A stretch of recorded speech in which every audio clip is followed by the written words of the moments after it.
Seigneur Jésus, je remets ce moment entre tes mains parce que tu es bon et tu es fidèle. Merci parce que tu vas encore, par ta grâce, nous éclairer. Jésus, par ta grâce, nous enseigner pour la gloire de ton nom. Soumets Satan, soumets le diable, recule Satan, recule l'ennemi pour la gloire de ton nom. Pour que quelqu'un se repente, croit que tu es Dieu, sache que tu es le Seigneur de Dieu qui délivre, qui bénit, qui fait grâce au nom de Jésus. Amen. Bien, mes frères et sœurs, Jésus, nous avons commencé un enseignement sur le péché qui habite en l'homme, en celui qui n'a pas encore cru en Jésus, en celui qui, comment dire, le péché qui habite dans le perdu, dans celui qui n'a pas encore cru, qui n'a pas foi en Jésus, qui ne veut pas se sanctifier et qui est dans le raisonnement. Aujourd'hui, par Jésus, que nous sommes dans la suite de Romains 7. Nous avons lu la fois passée à partir du verset 14, Romains 7, 14, mais nous allons prendre aujourd'hui à partir du verset 18, mais nous allons commencer d'habiter au verset 17, on va continuer. Paul dit, et maintenant, Romains 7, 17, et maintenant ce n'est plus moi qui le fais, mais c'est le péché qui habite à moi. Paul, quelle était la conclusion de Paul? C'était une conclusion. Paul disait, mais comment il a une volonté, il a choisi de faire quelque chose, parce que le choix est différent de l'action. Je peux faire un choix, mais je ne fais rien. Enfin, le choix est à moi, c'est-à-dire c'est spirituellement, la décision est là, mais je pose un acte, les actions, la pratique, l'exercice est différent. Maintenant, Paul dit, mais j'ai un problème, comment je décide, je me décide. J'ai une volonté, je choisis de ne pas mentir, mais dès que la situation se présente, je ne mens aucun que je choisis de ne pas mentir. Paul, donc, par le Saint-Esprit dans ses recherches fortes, il comprend que c'est parce que le péché habite en lui. Or, on a vu au verset 14 qu'il a un problème. C'est que la loi est spirituelle, la parole de Dieu est spirituelle, mais il est vendu au péché. C'est-à-dire qu'il est charnel, mais il est vendu au péché. Donc, tous ceux qui sont vendus au péché sont sous la domination du péché. Tous ceux qui sont vendus au péché sont non seulement sous la domination du péché, mais aussi esclaves du péché. Et le péché habite en eux. Comme le rachat peut habiter en quelqu'un, le sang de Jésus habite en quelqu'un, le Saint-Esprit habite en quelqu'un, le nom de Jésus habite en quelqu'un, comme quelqu'un que Jésus peut habiter en quelqu'un, vivre en quelqu'un. Maintenant, au verset 18, il dit, ce qui est bon, je le sais, n'habite pas en moi, mais c'est vrai. Amen, c'est vrai. Dans Romains, c'est 18. Parce que si le péché habite en quelqu'un, il se dit, mais j'ai affaire, j'ai une décision. Or, ma décision comme ma position comme même, pourquoi je pose encore des actes qui me dérangent moi-même? Puisqu'il dit, quand je ne sais pas ce que je fais, or si je fais ce que je ne veux pas, je ne connais pas alors que la loi est bonne. Et il me tient. Il dit qu'il ne sait pas ce qu'il fait. Et ce qu'il fait, ce n'est pas ce qu'il fait. Mais il reconnaît qu'il y a quelque chose, il y a une chose qui est bonne quand même, il y a le bien. Il le sait, il n'habite pas en lui, c'est-à-dire dans sa chair. Or, il reconnaît qu'il est charnel, mais vendu au péché. Comment alors faire pour que le bien habite en moi? Il faut croire donc à Jésus. Il faut croire au Seigneur. Il faut se donner totalement à lui, à 100%, sans raisonner, sans réfléchir. Ce qui est bon, je le sais, n'habite pas en moi.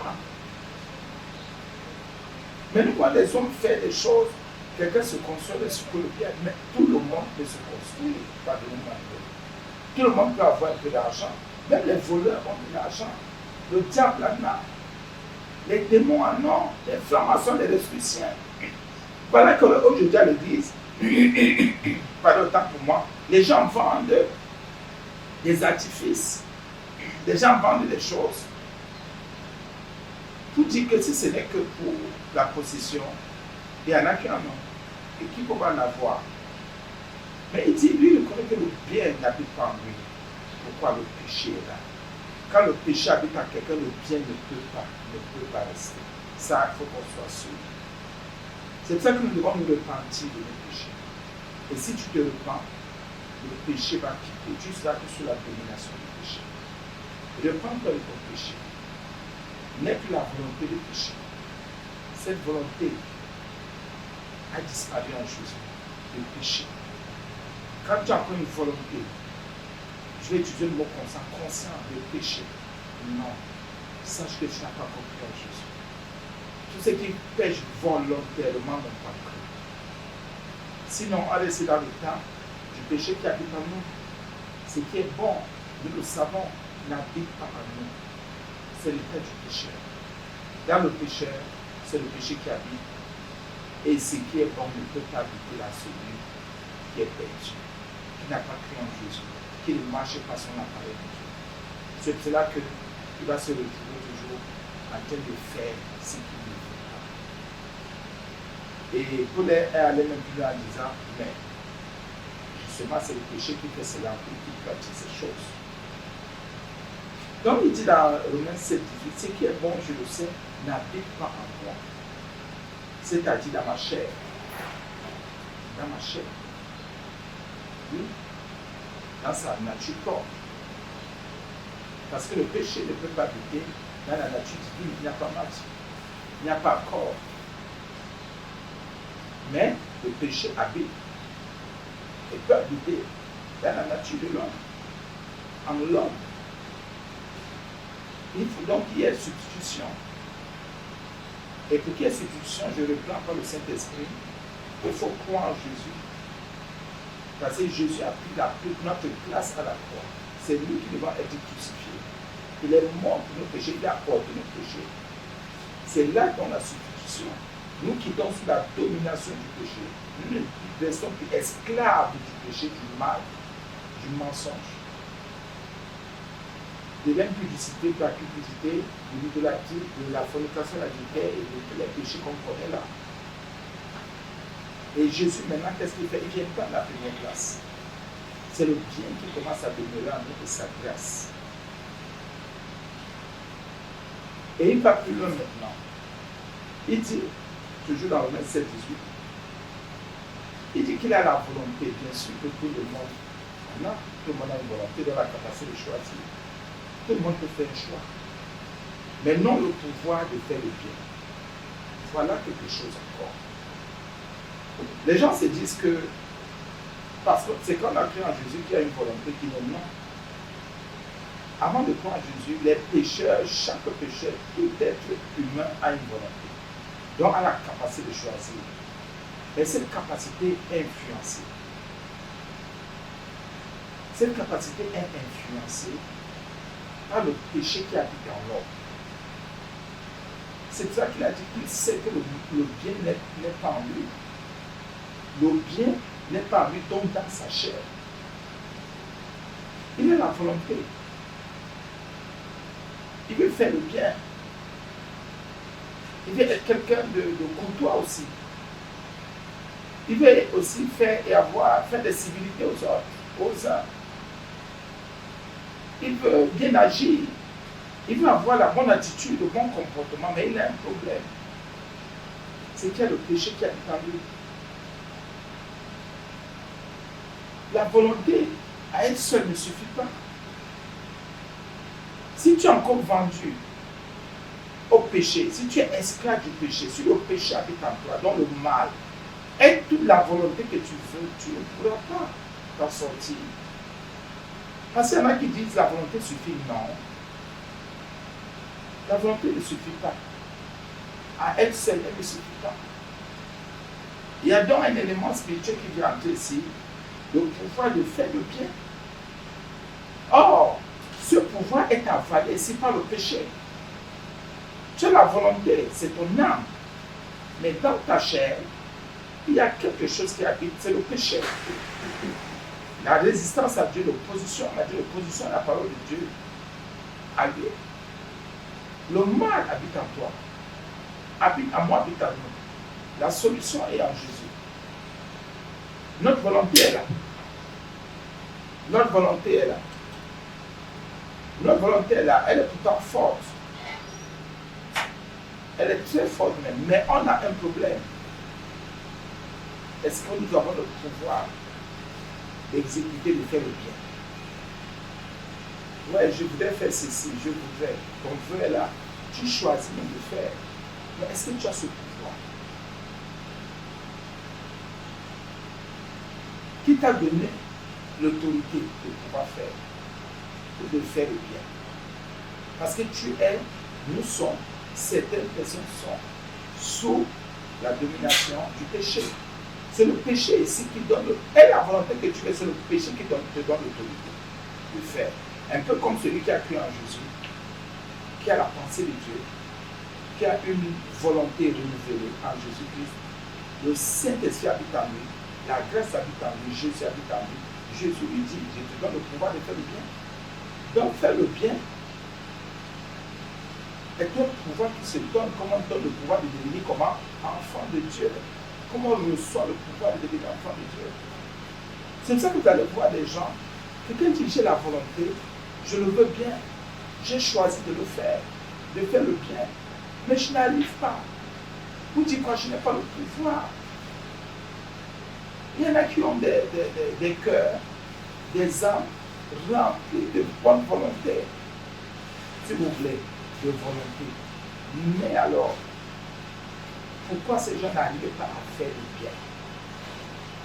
Pourquoi ces gens n'arrivent pas à pardonner? Oh, ces gens veulent pardonner. Leur choix est même déjà fait pardonner. Excuser, être patient, ne pas se mettre en colère, ne plus jamais se mettre en colère, ne plus jamais insulter, injurer, ne plus jamais mentir, ne plus jamais être injuste, ne plus jamais faire du mal à son prochain, ne plus soupçonner le mal. Amen. Ces gens ont cette volonté, mais il y a un problème, le pouvoir de faire, d'appliquer le choix, de pratiquer le choix. C'est, pardonnez-moi le terme, c'est un casse-tête. Parce qu'à un moment donné, tous les chrétiens atteignent ce niveau. Je le veux bien. Je voudrais bien le faire. Mais j'ai un problème. Moi, le choix est en moi. C'est mon désir d'ailleurs. Mais pourquoi je n'arrive pas à pratiquer? Le péché est le problème. Quand il habite encore en quelqu'un, c'est le péché qui donne l'autorisation, l'autorité, la permission d'agir. Celui qui a le pouvoir, c'est celui qui a reçu la permission d'agir, la permission de faire. À lui,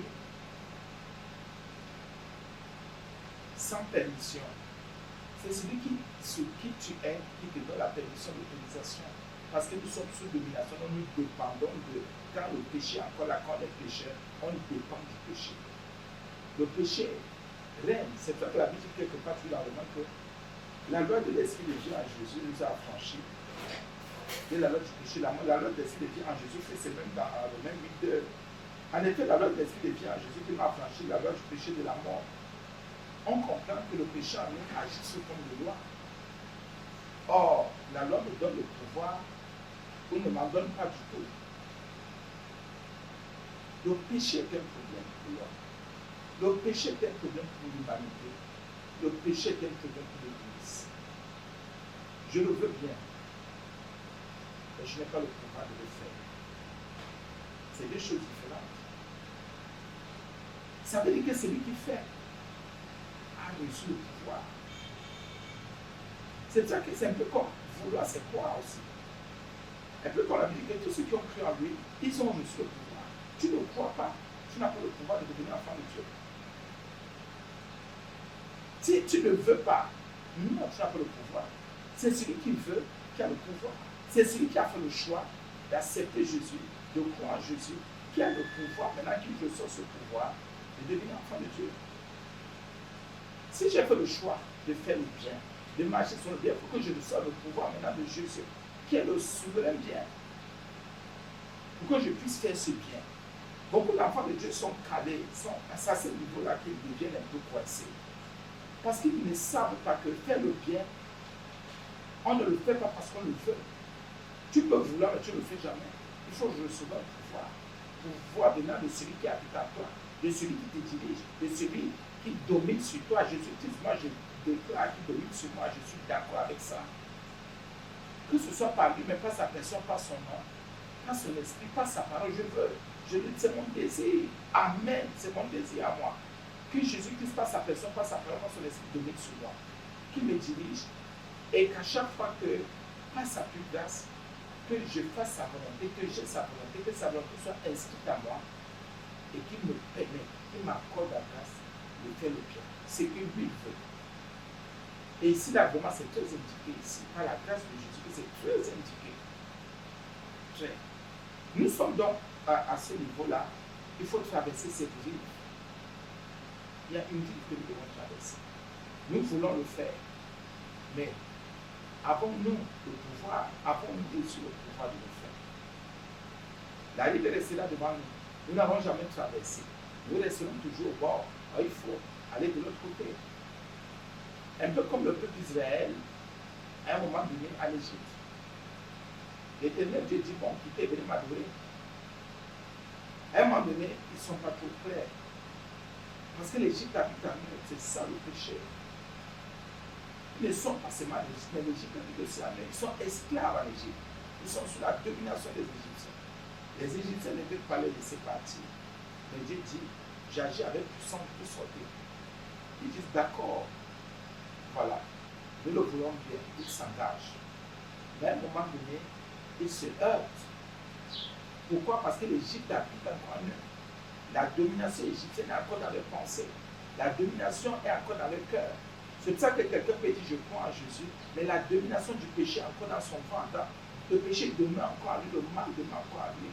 Il veut bien croire en Jésus, il veut bien venir à l'église, mais il n'a pas encore le pouvoir de le faire. Tu veux bien participer à l'œuvre de Dieu, mais tu n'as pas encore le pouvoir de le faire. Tu veux bien te sanctifier, tu as ce choix en toi, mais tu n'as pas encore le pouvoir de le faire. Et ça compte beaucoup en Jésus-Christ. J'ai la volonté, mais non le pouvoir de faire le bien. Hey, je veux le Seigneur. Il y a une remarque ici à ce niveau. Parce que bien, figurez-vous, lisons plutôt celui qui veut, qui a choisi. Il dit,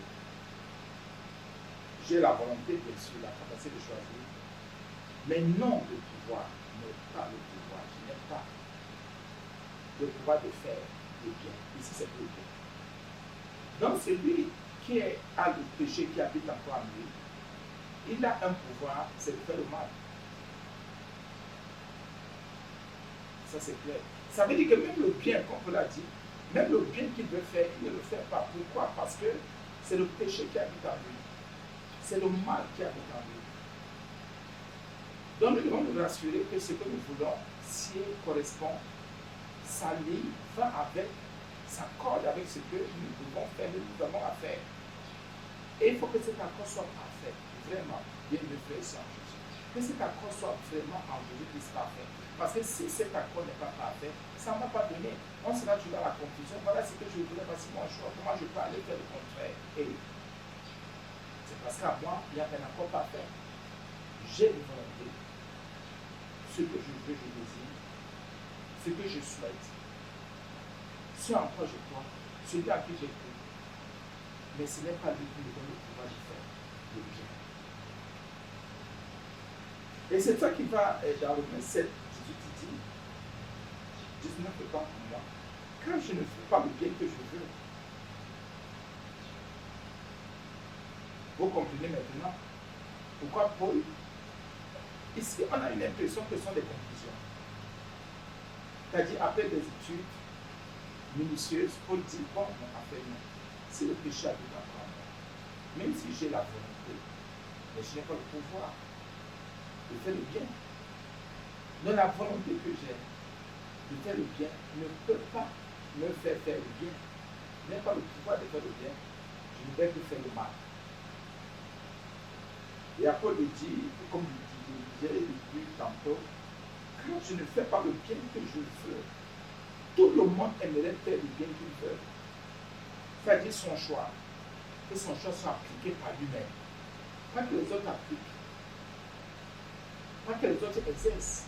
Pas que les autres mettent en pratique nous-mêmes, au nom de Jésus, que nous puissions appliquer nos choix personnels et individuels.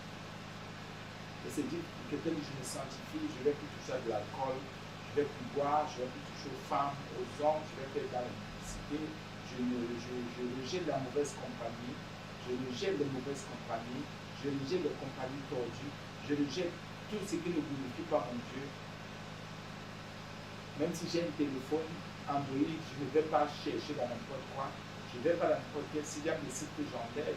Je ne voudrais pas n'importe quoi. Alléluia. Gloire à Jésus-Christ.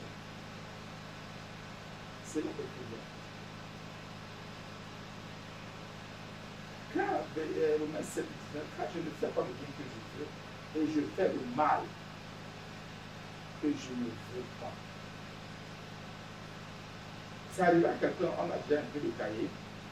Le bien que nous voulons, nous ne le faisons pas. Et le mal que je fais, je ne veux pas. Pourquoi? Il y a encore la puissance, la domination du péché. Il y a encore la puissance, il y a encore la domination du péché.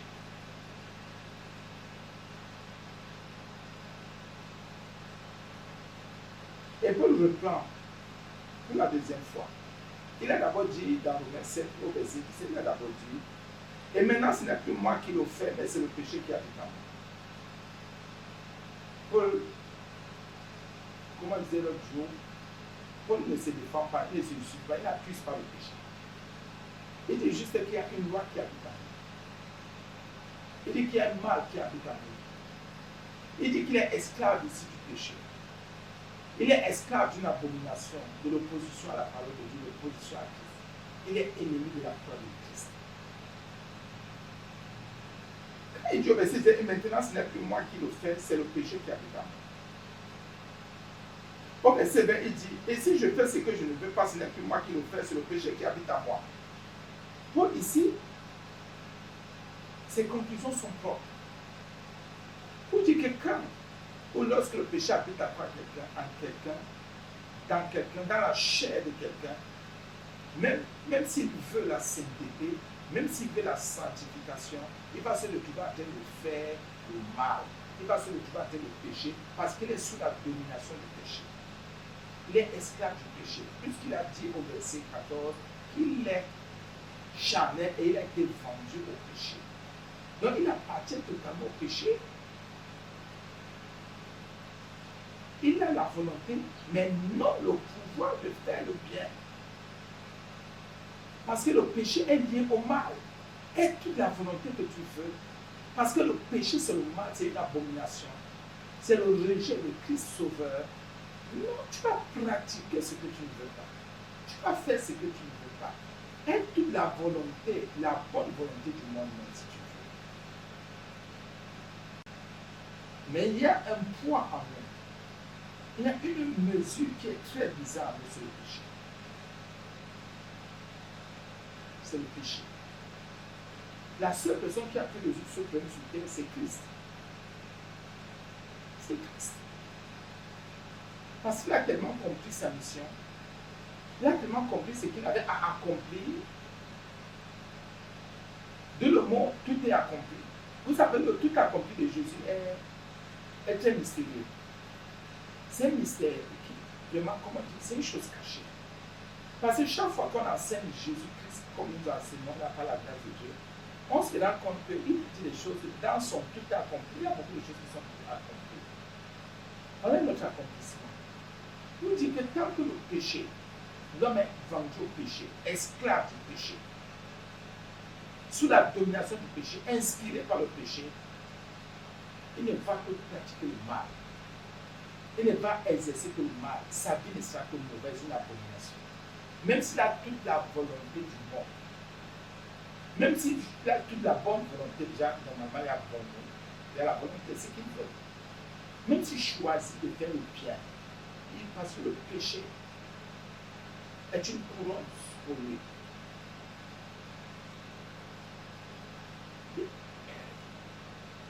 Pardon, bien me fait ça. Donc, c'est 20. Et si je fais ce que je ne veux pas, ce n'est plus moi qui le fais, c'est le péché qui habite en moi.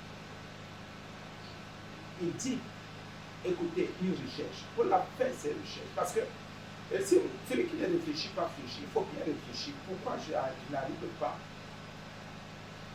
à faire telle chose. Qu'est-ce qui se passe? Tu te mets en prière, tu pries le Seigneur, tu demandes la révélation. C'est pour ça qu'il faut faire des recherches concernant la parole de Dieu, concernant sa propre, ses actions. Celui qui parle, tu vas dire, mais qu'est-ce qui m'arrive quand je parle trop comme ça, que je prie, que je chante dans la parole de Dieu, que j'arrête de parler comme je parle là, que j'arrête de murmurer, que j'arrête d'être idolâtre, que j'arrête d'être mal éduqué, mal élevé, irrespectueux. Comme dit au verset 21, je trouve donc en moi cette loi. Il ne peut pas trouver s'il n'a pas cherché. Puisqu'il ressort 2 fois, que s'il arrive toujours à faire ce qu'il ne veut pas, c'est à cause du péché qui habite en lui, qui habite en l'homme, qui habite dans la chair. Il a donc fait des recherches et il se rend compte qu'il a trouvé, c'est clair le verset 21, en lui. Il n'a pas dit que c'était hors de lui. Il n'accuse pas ceux qui le font pécher. Ce n'est pas l'homme qui te fait faire le mauvais choix. C'est toi d'abord qui dis je veux, je voudrais, je désire. Tu choisis. Tu as une volonté. Mais maintenant, ce que tu fais, la loi là n'est pas dans les ordres parce que chacun a sa part de situation, mon frère, ma soeur. Chacun a sa part de choses à gérer. Il dit maintenant qu'il a trouvé, donc il a cherché. Toi, tu ne cherches pas ce qui te perturbe. Tu n'examines même pas tes propres voies. Comment vas-tu t'en sortir? Si tu n'examines pas tes propres voies, comment vas-tu t'en sortir? Si tu ne fais pas de recherches sur ta manière de vivre avec le Seigneur, comment tu vas faire? Comment vas-tu faire pour croire, pour avancer, pour grandir? Paul dit ici qu'il a trouvé. Donc il a cherché, il a trouvé en lui, il dit en moi, cette loi.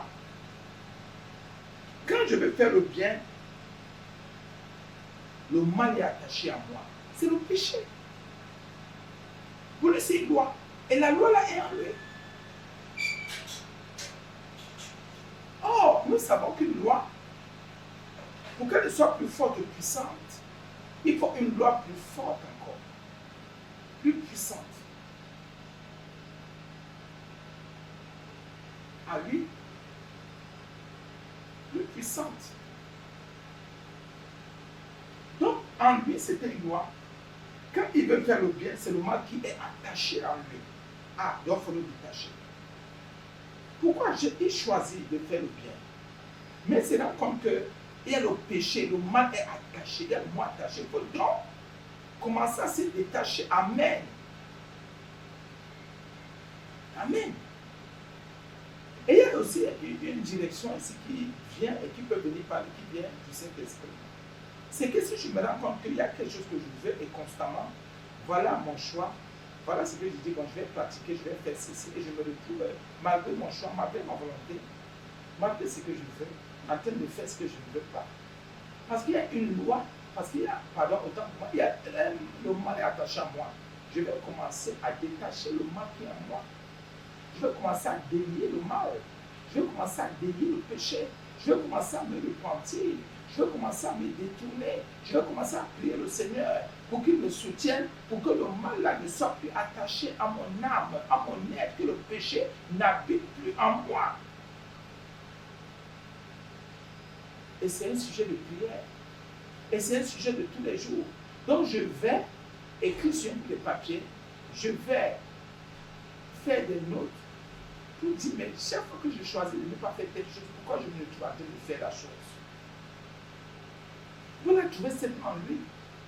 Quand il ne veut pas faire le mal, quand il veut faire le bien, c'est le mal qu'il fait. Donc le mal est attaché en lui. À lui. Comme c'est écrit ici. Je trouve dans cette loi en moi, quand je veux faire le bien, le mal est attaché à moi, à moi. C'est attaché à lui. Bien me faire ça. C'est très urgent. C'est très urgent de détacher le mal qui est attaché à nous, à notre être. Il faut le détacher. Ce n'est pas une vanité, au contraire, c'est pour le salut. C'est une bénédiction, c'est une grâce. Alléluia, gloire à son nom, gloire à Jésus le Christ. Mais ça ne sert à rien de tous les jours dire, j'ai fait le choix, je vais faire le bien, je vais seulement marcher, disons le bien, je vais seulement choisir de faire ce qui est bien. Tu te dis, tu es en train de faire le mal, mais écoute, attache, pas autant pour moi, détache de ta secours. Détache le mal, détache le péché, et détache le mensonge de mon cœur. Je détache le vérité de mon cœur. Je détache, au nom de Jésus, le manque de pardon de mon cœur. Je détache le soupçon du mal de mon cœur. Je détache l'impatience de mon cœur. Je détache la tristesse de mon cœur. Je détache. Parce que moi, je ne serai plus jamais dit, c'est un choix. J'ai choisi de devenir et seulement d'être joyeux. Mais dès qu'il y a une situation qui se passe, je deviens triste une fois. Mon visage devient fermé. Parce que je n'ai pas détaché la tristesse. Les œuvres de la chair, je les détache de mon âme, de mon esprit, je les détache au nom de Jésus le Christ. Je détache au nom de Jésus. Il faut détacher le mal. Et nous pouvons le faire au nom de Jésus. Détache donc le péché qui te retient. Détache les abominations dans lesquelles tu es. Détache le tribalisme, le sectarisme, le régionalisme, le congressionnalisme. Non, tout ça comme on veut. Détachons ces tares, détachons ces mots, détachons ces défauts de nos cœurs, de nos ventres, de nos êtres. Détachons ces choses et détachons-nous de ces choses. Or, généralement dans l'attachement, c'est qu'il y a lien, c'est qu'il y a une union, un peu comme la Bible dit, que l'homme quittera son père, sa mère, s'attachera à sa femme, les deux deviendront une seule chair. Ça veut dire que tu deviens une chair avec le péché. Tu deviens un seul avec le péché, un mal avec le péché. Donc quand on te voit, Christ te voit, c'est le péché qu'il voit. Parce que le péché est attaché à toi et tu es attaché au péché. La Bible dit que celui qui est attaché à la prostituée est un seul avec la prostituée. Donc vous comprenez qu'à un moment donné, on forme un seul avec le péché. C'est pour ça que le Seigneur, qu'est-ce qu'il dit? Il envoie le péché en enfer. Toi, tu vas. Nous, on dit que les hommes vont en enfer, c'est le péché qui va en enfer. Parce qu'à un moment donné, entre l'homme et le péché, il n'y a plus de distinction. L'homme est péché. C'est ça qu'on parfois on voit la prostituée, une femme qui se prostitue. On ne dit plus la femme qui se prostitue, on dit la prostituée. Donc c'est le péché qui le sort. Donc en Jésus que nous devons faire attention et être très prudents. Verset 22, il dit, car je prends plaisir à la loi de Dieu selon l'homme intérieur. Selon l'homme. Et là, voilà le problème. L'homme intérieur choisit. Il dit, je veux ceci. Dans la loi de Dieu, la parole de Dieu, et comme on a vu au verset dans Romains 7,14, est d'abord spirituel. Or, l'homme intérieur est spirituel. C'est lui donc qui se réjouit de la parole de Dieu. Mais quand il faut maintenant poser les actes de faire des choses, on a l'impression qu'au niveau de la transition, au niveau de la transmission plutôt, on se rend compte qu'il y a quelque chose. Quand il faut maintenant quitter l'homme intérieur, sachant qu'on a accepté la loi spirituelle, la parole de Dieu qui est spirituelle en nous, à l'intérieur de nous, on a fait un choix de marcher sur la parole de Dieu. Mais maintenant, quand il faut appliquer, on a l'impression que ça devient difficile. Faire le bien que nous voulons, on se trouve en train de faire le mal. Il dit qu'il prend plaisir à la loi de Dieu selon l'homme intérieur. Pourquoi? Parce que l'homme intérieur, lui, il fait le bon choix. Il dit, j'accepte la parole. Et lui prend donc plaisir, il est content. Il dit, mais si ce n'est que l'homme intérieur a cédé, non. Amen, Dieu m'arrête à l'intérieur. Mais l'homme est obligé à un moment donné de poser les actes en fonction de leur choix. Pour ceux qui ont reçu le pouvoir. Parce que je ne vais pas seulement m'arrêter à mes choix. Je vais donc d'abord prendre plaisir, me contenter de mon homme intérieur. Parce que la loi spirituelle, qu'elle reste d'abord en moi. C'est ça que Jésus dit, de garder la parole en moi. Que la parole de Dieu soit d'abord gardée au fond de moi, au fond de mon cœur. Avant de pouvoir me mettre en pratique, je la garde d'abord. Je ne vais pas me précipiter à vite pratiquer la parole de Dieu. Parce que ce qui tue aussi le peuple d'aujourd'hui, les gens veulent vite mettre en pratique, autant que ce n'est pas encore gardé dans l'homme intérieur. L'homme intérieur ne prend pas encore plaisir. Quand je prends plaisir à la gloire de Dieu, selon l'homme intérieur, que ton homme intérieur garde et retienne la parole de Dieu. Que la parole de Dieu demeure à l'intérieur de nous, dans nos dedans. Amen. C'est important, frère et sœur Jésus. C'est très utile. Quand je prends plaisir à la loi de Dieu, selon l'homme intérieur. L'homme intérieur, c'est l'homme qui est renouvelé. C'est l'homme qui est recréé. C'est l'homme qui a cru en Jésus-Christ. C'est l'homme, comme Jésus, il est écrit, c'est l'homme qui est venu du ciel. Bien, mes frères et sœurs Jésus, nous allons habiter ici. Et nous allons bénir le Seigneur pour cette journée. Nous allons lui dire merci. Et nous allons prier le Seigneur pour qu'il nous soutienne. Pour qu'on ne soit pas un demeure qui est esclave du péché. Nous allons continuer enseignement la prochaine fois. Nous allons prier le Seigneur, Seigneur, pardonne nos péchés. Nous voulons vraiment te suivre, Seigneur. Et nous savons que tu vas nous aider, nous soutenir, nous garder. Merci, Jésus, pour ta sainteté. Merci pour tout ce que tu fais en moi, en nous, pour ton peuple. Merci pour les guérisons de Dieu. Merci pour les délivrances de Dieu. Merci pour les conversions de Dieu. Merci pour la puissance de ta parole qui descend. Merci parce que je sais qu'il y a une âme que tu es en train de gagner. Il y a une âme que tu es en train de soulager. Il y a une âme que tu es en train d'instruire. Il y a une âme que tu es en train de former. Il y a une âme que tu es en train de délivrer des esprits des eaux, des esprits des eaux, des œuvres de la chair, des esprits de sorcellerie, des esprits de sorcellerie. Tu délivres une âme, tu délivres quelqu'un, tu libères au nom de Jésus. Merci Seigneur pour cette sainteté.